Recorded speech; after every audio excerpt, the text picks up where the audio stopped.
There are moments in life that split your world into two halves. Before and after. For me, that moment came on a Tuesday night in November. The kind of night that looks perfectly ordinary from the outside: dinner on the stove, kids asleep upstairs, lamplight soft across the kitchen table. The kind of night that has no right to become the worst night of your life. I remember the smell of garlic and olive oil. I remember the sound of the clock on the wall, ticking the way it always did. Steady. Patient.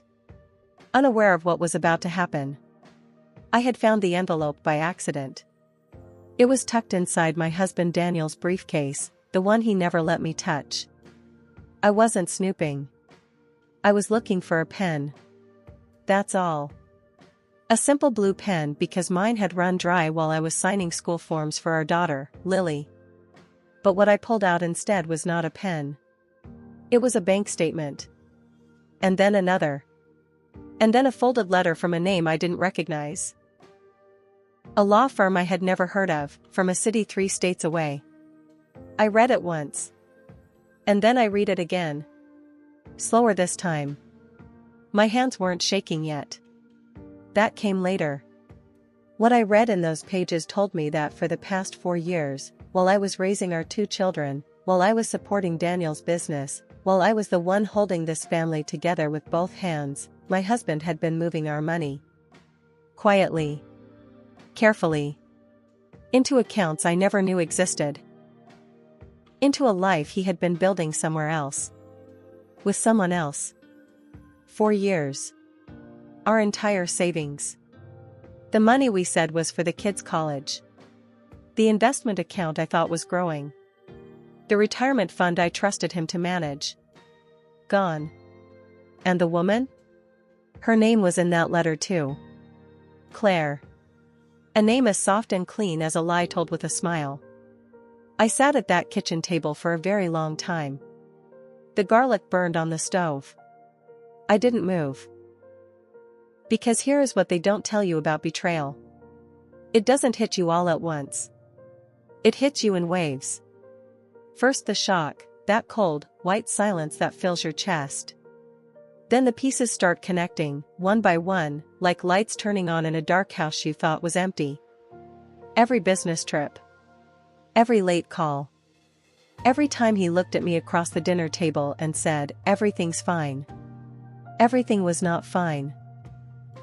And standing there in that kitchen, with the smoke detector beginning to beep and Lily's school forms still on the counter, I made a decision. I was not going to cry. Not yet. I was going to understand exactly what had been done to me. And then I was going to make sure that every single person who helped it happen would understand it too. This is the story of how a woman who lost everything learned that losing everything was the first step to building something no one could ever take from her again. Stay with me. Because what happened next changed my life, and I promise you, you won't see the ending coming. Let me take you back. Because you need to understand what I had before you can understand what was taken. My name is Elena Voss. And I grew up believing in 2 things, hard work and loyalty. My mother raised me on both. She was a woman who worked 2 jobs after my father left, who never once complained about the weight she carried, who looked me in the eyes when I was 12 years old and said, "Elena, the only thing no one can steal from you is who you are." I believed her. I believed that if you worked hard enough, if you loved deeply enough, if you showed up every single day, life would meet you halfway. I met Daniel when I was 26. He was charming in the way that some men are. Not flashy, not loud, but steady. Or so I thought. He had a plan for everything. A 5-year plan for his business. A 10-year plan for our family. He spoke about the future the way architects speak about blueprints, with certainty, with detail, with something that felt like love. We got married in the spring. My mother danced at our wedding. It was the last time I saw her truly happy. For the first few years, life was good. Not perfect, but good. The kind of good you appreciate more later than you do in the moment. We had our son, Marcus. Then Lily. Daniel's business, a mid-sized logistics company, began to grow. I worked as a financial analyst until Lily was born, and then I stepped back to manage the home, the kids, the accounts, the school runs, the everything. I became invisible in the way that dedicated people sometimes do. Not invisible to my children, they saw me. But invisible to the world. To the story that was being written around me. Because while I was being invisible, Daniel was becoming visible somewhere else. Looking back now, I can see the signs I missed. The password changes. The new email address for work. The weekends away that came with very little explanation. I filed them away the way busy people file things, under "I'll deal with that later." Later came too late. What I didn't know, what I was never supposed to know, was that Daniel had a partner in all of this. Not just Claire, the woman he had been with for 4 years. But Raymond Cole. Daniel's business partner of 7 years. The man who had stood at our wedding. The man who had been in our home 100 times. Who had eaten at my table, played with my children, called me family. Raymond knew everything. He had helped Daniel structure the accounts. He had helped move the money. He had helped build the escape route. Clean, legal on the surface, and devastatingly effective. 2 people I trusted. 2 people who sat in my living room and looked me in the eye. When I finally understood the full picture, not just the envelope, but everything underneath it, I didn't feel anger at first. I felt something worse than anger. I felt stupid. And if you have ever felt that specific kind of shame that comes from realizing you were trusting the wrong people completely, then you already understand what the next few months felt like for me. But here is what I also felt, buried underneath the shame, quiet and dangerous. Clarity. For the first time in years, I was seeing everything exactly as it was. Not as I wished it was. Not as I had been told it was. As it was. And clarity, it turns out, is a very powerful thing. I didn't confront Daniel that night. Or the next morning. This surprised even me. In the movies, the woman throws the papers across the room. She screams. She demands answers. The scene is dramatic and loud and over in 5 minutes. Real life is quieter than that. And far more calculated. Instead, I went to my sister's house the next day while Daniel was at work and the kids were at school. I sat at her kitchen table, a different table, a safer table, and I spread out every document I had photographed on my phone the night before. My sister, Diane, is 3 years older than me and has the kind of calm that only comes from having survived her own storms. She looked at those pages for a long time. When she finally looked up, she didn't say "I'm sorry" or "I can't believe it" or "What are you going to do?" She said, "You need a lawyer. Today. And you need to say nothing to him until you do." That was the best advice anyone has ever given me. I called Margaret Chen that same afternoon. Margaret was a family law attorney my colleague had used 3 years prior during a difficult divorce. She had the kind of reputation that made opposing lawyers nervous. Quiet, meticulous, and absolutely ruthless in the courtroom when she needed to be. When I sat across from Margaret and laid out what I had found, she didn't flinch. She had seen versions of this story before. But she leaned forward when I got to Raymond's name. "He helped structure the accounts?" she asked. "It looks that way," I said. She picked up her pen. "Then this isn't just a divorce. This is financial fraud." Those 3 words changed the shape of everything. Because here is what I didn't understand until Margaret explained it to me. Daniel hadn't just hidden money from me. He had transferred assets in ways that, on paper, looked like business losses. He had used the company that Raymond co-owned, as the vehicle. Which meant the company's books were part of the story. Which meant Raymond was not just a betrayer. He was potentially a co-conspirator. Over the next 3 weeks, while Daniel came home every evening and sat across from me at dinner, while he kissed the kids goodnight, while he slept in our bed, I was quietly, carefully building a case. I retrieved every document I could access. Bank statements going back 6 years. Tax returns. Business filings. Correspondence. I photographed things. I organized things. I sent files to Margaret's secure email every other day. I became someone I didn't fully recognize, focused, cold, precise. There was something almost frightening about how calm I felt. Like the eye of a storm that had not yet arrived. At night, when the house was quiet, I would sit in the dark and think about my children. About Marcus, who was 9 and already starting to look like his father. About Lily, who was 6 and who still climbed into my bed on rainy mornings because she said she felt safest there. They were why I did not fall apart. They were why I stayed quiet and stayed sharp and kept building, one document at a time. And one morning, 3 weeks after I found that envelope, Margaret called me with news that made me grip the phone so hard my knuckles went white. "Elena," she said. "We found another account. And there's a second name on it. Not Claire's. Raymond's." I closed my eyes. "How much?" I asked. She told me. The number was large enough to stop my breath. Large enough to take a family of 4 from comfortable to secure for the rest of their lives. Large enough to explain why 2 men who had everything had decided that everything wasn't quite enough. I chose a Sunday. Sundays in our house were always quiet. The kids went to my mother-in-law's on Sunday afternoons. A tradition Daniel had established years ago, one I now understood was useful for reasons that had nothing to do with family bonding. I made coffee. I set 2 cups on the table. I sat down across from Daniel and I waited for him to sit. When he did, he was already scrolling through his phone. Relaxed. Unbothered. The posture of a man who believes he has been careful enough. I slid the first document across the table. He looked down. His hand stopped moving on the phone. I slid another one. And another. He didn't speak.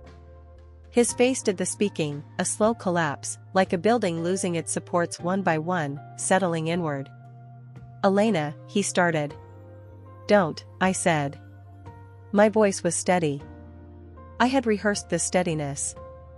I had practiced it the way you practice something important. Don't explain. Don't apologize. And don't insult me by pretending you don't know exactly what those are. He put the phone down. The silence between us was enormous. Wide and terrible and strangely honest, more honest, I realized, than most of our conversations in the past 4 years had been. "How long have you known?" he finally asked. "Long enough," I said. Another silence. "What do you want?" he asked. And there was something in the way he said it, careful, almost professional, that told me he had thought about this moment too. That he had a plan for it. That he had assumed, whenever this day came, that I would be the weaker person sitting at this table. I looked at him for a long time. "I want what belongs to me and my children," I said. "Every dollar. Every account. Every asset that was moved, hidden, or transferred in the last 6 years. I want it documented, verified, and returned. And then I want you gone." He leaned back. Something shifted in his expression, the panic settling into something harder. Something strategic. "You'll take the kids through a war," he said quietly. "Is that what you want for them?" And there it was. The oldest move in the book. Use the children. Make me feel guilty for the destruction he had caused. I had been expecting it. Margaret had warned me it was coming. "The only person who brought war into this house," I said, "is you. I'm just the one who's ending it." I stood up. Picked up my coffee. And before I walked out of that kitchen, I turned back one last time. "You should also know," I said, "that Raymond's accounts have been flagged. His lawyers will be receiving documents by end of business tomorrow. Whatever agreement you two had, it won't be protecting either of you much longer." The color left his face. I walked out. And I finally let myself feel something. Not triumph. Not yet. Just the specific relief of a person who has stopped carrying a secret that was never theirs to carry in the first place. I had hoped they would simply accept what was happening. I had hoped, in some naive corner of my heart, that when confronted with the evidence, the shame of it would be enough. That Daniel would do the right thing. That Raymond would cut his losses. I had underestimated how far men will go to protect the lives they have built on someone else's pain. Within 48 hours of my meeting with Daniel, things began moving fast. His lawyers filed motions I didn't expect. Claims about my mental state. Questions about my fitness as a parent. Suggestions, carefully worded, that I had been unstable for years, that Daniel had been managing a difficult home environment. It was breathtaking in its cruelty.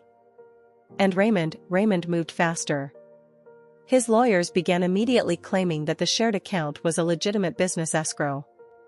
That the money held there was not hidden from me, but protected from risk. That I had, in fact, signed documentation years ago that acknowledged the arrangement. I hadn't. I was certain I hadn't. But when Margaret pulled the files, there it was. A signature on a document buried inside a stack of refinancing papers I had signed 3 years ago. Papers Daniel had handed me late one night while I was putting Lily to sleep, saying, "This is just routine, you just need to sign here and here." My signature. On a document I had never actually read. The rage that came with that realization was unlike anything I had felt before. Because it wasn't just betrayal anymore. It was architecture. It was a plan that had been built slowly, carefully, around my trust in him. Every piece placed deliberately. Every signature obtained while I was distracted, tired, busy being a mother and a wife. I drove to Margaret's office and sat across from her and told her to burn it down. Those words, exactly. Burn it down. She looked at me for a moment. Then she nodded, slowly. "Then I need you to do something," she said. "Go back through everything. Every paper you ever signed. Every document, every form, every contract, no matter how small. And I need you to think about every time Daniel handed you something to sign that felt routine." I spent 3 days doing exactly that. And what I found, buried in what looked like ordinary paperwork, was a pattern. Not one signature. Not two. A series of carefully spaced documents, over 5 years, each one moving a small piece of our shared financial life slightly outside my reach. One document at a time. Patient. Invisible. And that pattern, Margaret said, was not just proof of financial dishonesty in a divorce. That pattern was something else entirely. "Elena," she said, setting the folder down between us. "I need to bring in a forensic financial specialist. And I want to talk to a former colleague of mine who works with the Financial Crimes Division." Financial crimes. Not just a messy divorce anymore. I thought about Daniel sitting across from me at that table. I thought about Raymond at my wedding, holding a champagne glass and toasting to family. I thought about Lily, asking me to sleep in my bed because she felt safest there. "Do it," I said. "All of it." And then the storm really began. Here's what they don't include in the story of a woman who fights back: she rarely does it alone. There were people who showed up for me in those months. Quietly, without drama, without being asked twice. Diane, my sister, who took the kids 3 evenings a week without explanation so I could meet with lawyers and accountants and build what needed building. My friend Priya, who was a certified public accountant and who spent her own free time walking me through financial documents that would have made my head spin alone. Who sat across from me at coffee with highlighters and sticky notes and treated our sessions like sacred work. And then there was Sandra. Sandra was Daniel's former assistant. A woman who had quietly left the company 8 months prior, under circumstances that were described as a mutual decision and which I now suspected were anything but. Sandra called me. Out of nowhere. 6 weeks into the legal battle. I almost didn't answer. I didn't know her well. But something made me pick up. What she told me in that 40-minute phone call was the piece that changed the shape of everything. Sandra had seen things inside that company that had troubled her for years. Things she had filed away, told herself were above her pay grade, tried to ignore. She had left because she could no longer ignore them. And then she had seen the news of Daniel's and my legal proceedings. And she had made a decision. I kept copies, she said. Simply. Like it was nothing. But it was not nothing. What Sandra had were internal emails. Communications between Daniel and Raymond going back 5 years. Conversations that documented, in their own words, the movement of funds, the reasoning, the planning. Communications that made it clear that what had been done was intentional. Premeditated. And that both men knew exactly what they were doing. Margaret's reaction when I forwarded Sandra's files was 2 words, sent at midnight. We've got them. The day the financial crimes investigation became official was a Thursday in February. I know it was a Thursday because Lily had a school play that morning. She played a tree. She wore a green cardboard costume I had made the night before with a hot glue gun and paper plates and far too little sleep. She waved at me from the stage and I waved back and I smiled so wide my face hurt. And 4 hours later, I sat in a conference room and watched a federal investigator open a folder with Daniel's name on it. I did not feel the triumph I had imagined. I felt something quieter.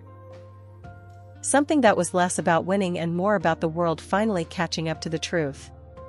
The investigation moved faster than I expected. The internal emails Sandra had provided were exactly what the investigators needed to confirm what the financial records already suggested. The pattern was now undeniable. 2 men, over 5 years, had systematically rerouted marital assets, disguised the transfers as business operations, and used forged consent signatures to create paper trails that would make it appear legal. Within 3 weeks of the investigation becoming official, Raymond's lawyers changed their posture entirely. The aggressive motions, the claims of legitimate escrow, they softened. Withdrew. Reframed. Because when the weight of federal financial fraud lands on a man's shoulders, suddenly the story he was telling about legitimate business arrangements stops feeling worth defending. Raymond reached a settlement before Daniel did. He agreed to the return of every dollar that had passed through the shared accounts. He agreed to a full audit. And as part of a separate agreement that Margaret negotiated with quiet precision, he provided testimony confirming that Daniel had been the one to initiate the scheme, and that Raymond's role, while criminal in nature, had been secondary. Daniel, now with no ally and no clean story, entered negotiations. And Margaret negotiated with the patience and the sharpness of someone who had waited the right amount of time and now had every card she needed. The settlement that came out of those negotiations gave me the house. The children's college funds, restored in full. Compensation for the years of income one had lost by stepping back from my career to support our family. And a percentage of the business I had helped build from the ground up with 1,000 invisible contributions, valued at just under $2 million. $2 million. I sat in Margaret's office when the final number was confirmed and I looked at my hands in my lap for a very long time. "How do you feel?" she asked. I thought about that question seriously. "Tired," I said. And then, after a pause, "Ready." You might think the hardest part was the fight. The hardest part was actually what came after. Because winning doesn't heal the wound. It just closes it. And closing is not the same as healing. In the months that followed, I had to learn how to live inside the story of my own life again. Not as Daniel's wife. Not as the woman fighting a legal battle. Just as Elena. Just as the mother of Marcus and Lily. Just as a person who had been through a fire and come out the other side still standing, still breathing, still here. I won't pretend it was smooth. There were evenings I sat on the kitchen floor after the kids went to sleep and just let myself fall apart. Not because I had lost. Because I hadn't. But because grief doesn't ask permission and it doesn't wait for convenient timing. I grieved the marriage I had believed in. I grieved the version of Daniel I thought I had known. I grieved the years that had been spent inside a story that was not fully real. And I let myself grieve it. Completely. Without rushing. Marcus struggled for a while. He was 9 and he understood more than I sometimes wished he did. He went quiet in the way that children go quiet when they are trying to be strong for their parents, and when I noticed it I sat with him and I said, "You don't have to be strong for me, baby. That's not your job. My job is to be strong for you." He cried. I held him. And the next morning he came downstairs and ate his cereal and asked if we could get a dog. We got a dog. Lily, at 6, was more resilient in the way young children sometimes are. She asked once where Daddy was and I told her the truth in the simplest words I could find, that her dad and I were not going to live together anymore, but that we both loved her and nothing about that would ever change. She accepted this with the kind of clear-eyed honesty that children have before the world teaches them to complicate things. She said, "Okay. Can I have a dog too?" Her brother told her that was already handled. In those months, I also returned to work. I reconnected with the career I had put down when the children were small. I joined a mid-sized financial consulting firm, one that knew my background, that was glad to have me back, and that within 6 months had given me a role that made me feel, for the first time in a long time, like I was not just surviving but contributing. I was using my mind again. My own judgment. My own instincts. And my instincts, it turned out, were very good. 8 months after the settlement was finalized, I received a phone call from Raymond Cole. I almost hung up. I will be honest with you, my first instinct was to end the call. To not give him even 60 seconds of my time. But something made me stay on the line. He sounded different than I expected. Smaller, somehow. Not the confident man who had stood at my table and eaten my food and called me family. "I'm not calling to ask for anything," he said quickly. As if he knew that would have been the end of the conversation. I wanted to say something. "And I understand if you hang up." I didn't hang up. "I knew what we were doing was wrong," he said. I told myself it wasn't my family, it wasn't my decision, that I was just helping a business partner manage his assets. I told myself 100 different stories to avoid looking at what it actually was. He paused. "It was theft," he said. "From you and your children. And I am sorry. I know that doesn't fix anything." I stayed quiet for a long time. Then I said, "Why are you telling me this?" He said, "Because someone should. And because I'm trying to be the kind of man my daughter can look up to. And that man needs to stop making excuses for what he did." I held the phone for another moment. "I accept that," I said finally. "Not for you. For me." I hung up. And I sat in my car in the parking lot of my office building and I thought about what he had said. Not because it was enough. It wasn't. Not because it healed everything. It didn't. But because there is something in a genuine accounting, in someone actually saying the true words out loud, that releases something inside you. Something you didn't realize was still clenched. That evening, I picked up the kids from school. We went for ice cream even though it was cold. Marcus got 3 scoops. Lily dropped hers on the sidewalk and I bought her another without making it a lesson about anything. We walked home in the evening light. And somewhere between the ice cream shop and our front door, I noticed something. I was not angry anymore. Not the deep, carried in the body kind of anger that I had lived with for almost a year. It had not gone all at once. It had gone the way most hard things go, slowly, without announcement, while I was busy living the rest of my life. I looked at my kids walking ahead of me in the last gold light of the day and I thought, we are going to be okay. Not fine. Not perfect. Not unaffected. But okay. Genuinely, solidly, on our own terms okay. 1 year later. It's spring again. The same season I got married in, which sometimes feels like the universe has a particular sense of irony. I'm sitting at a different kitchen table now, in a house that is mine, paid for, documented in my name alone. The kids are in the backyard with the dog. I can hear Lily laughing at something Marcus did, and Marcus pretending he didn't do it, and the dog barking at both of them. It sounds like chaos. It sounds like exactly where I should be. There are things I know now that I didn't know before all of this happened. I'm not sure I would have chosen to learn them this way. But here they are. I know that trust is not weakness. Trusting the wrong person is painful. But the answer is not to stop trusting. The answer is to know yourself well enough that when something feels wrong, you stop and you look, even when looking is frightening. I spent years dismissing the small things that didn't add up. The locked phone. The vague explanations. The documents handed to me in the dark. I dismissed them because I was afraid of what it would mean to take them seriously. And fear of the truth is how the wrong people stay safe. I know now, look. Always look. I know that the people who show up for you when everything falls apart are the ones worth keeping for the rest of your life. Diane.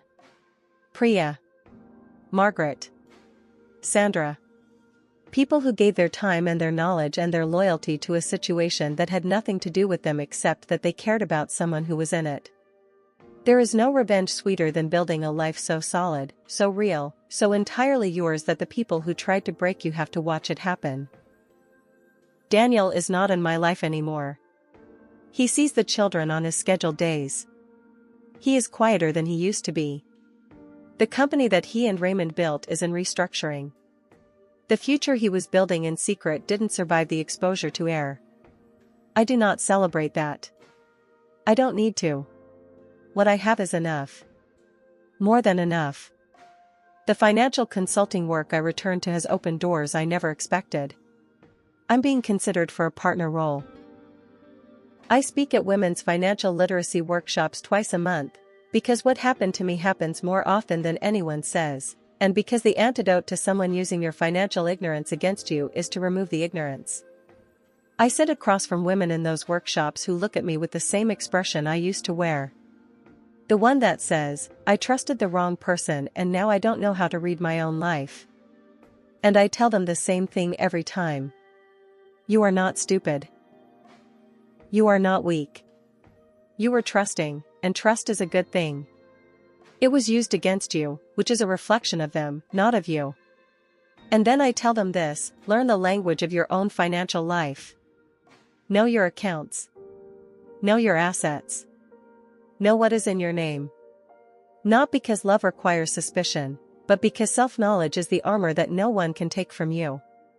Because here is the last thing I know.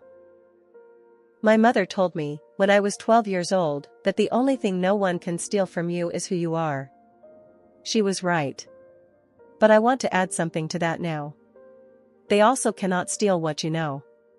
They cannot take the skills you build, the clarity you earn, the knowledge you fight to understand. Every document I learned to read during that battle. Every financial concept Priya explained at that coffee table. Every legal strategy one learned sitting across from Margaret. All of it is still mine. All of it lives in me. Daniel took years. Raymond took money. They both took something I cannot get back. But what they could not touch, what survived every document, every court filing, every difficult night, was the version of me that came out the other side. She is steadier than the woman I was before. She reads everything she signs. She knows the balance of every account. And she is sitting at her kitchen table in a house that belongs to her, listening to her children laugh in the backyard, with a life built entirely on what could not be stolen. That is not revenge. That is something better. That is becoming exactly the person they underestimated. And sometimes, that is everything.